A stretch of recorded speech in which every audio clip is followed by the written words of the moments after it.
صلی اللہ تعالی علیہ وآلہ وسلم، سب کہتے صلی اللہ علیہ وآلہ وسلم کی ولادت شریفہ کا مہینہ بھی ہے اور آپ صلی اللہ علیہ وسلم کی رحلت کا مہینہ بھی۔ اس لیے آپ یہ سمجھیں کہ ہمارے اکابرین، ہمارے بزرگ وہ فرمایا کرتے تھے کہ ربیع الاول جو ہے وہ رمضان المبارک سے بھی افضل ترین مہینہ ہے، کیونکہ رمضان المبارک جو ہے اس میں نزول قرآن نازل ہوا،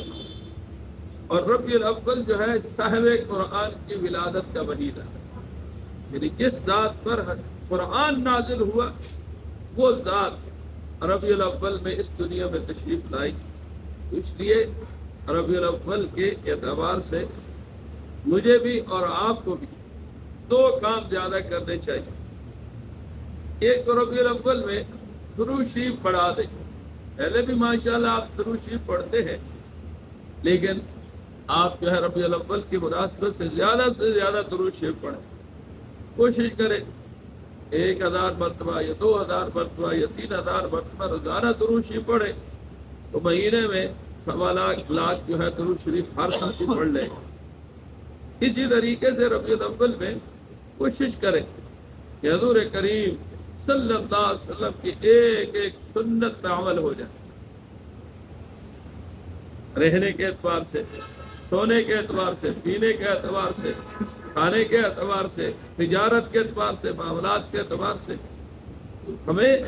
اس کا بھی اہتمام کرنا چاہیے کہ اس ربیع الاول میں ہمیں زیادہ سے زیادہ حضور صلی اللہ علیہ وسلم کی سنت پر عمل کرنے کی توفیق مل جائے، اور سنت پر عمل کا جو ہے احیاء ہو جائے۔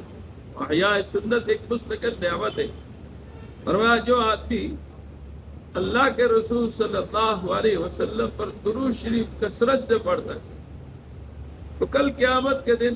حضور کریم صلی اللہ علیہ وسلم کے زیادہ قریب ہوگا، اور سنت پہ عمل کرنا ایک مستقل نعمت ہے۔ فرمایا جو آدمی سنت پہ عمل کرتا ہے اللہ اس کو اپنے محبوب بندوں میں شامل فرماتا ہے۔ اس لیے خود بھی اس کا اہتمام کرو، دوستوں کو بھی اس کی دعوت دو، گھروں میں بھی درود شریف کی کثرت کا اہتمام اور سنت کا اہتمام کرو، انشاءاللہ دنیا میں بھی فائدہ ہے، آخرت میں بھی فائدہ ہے۔ الحمدللہ۔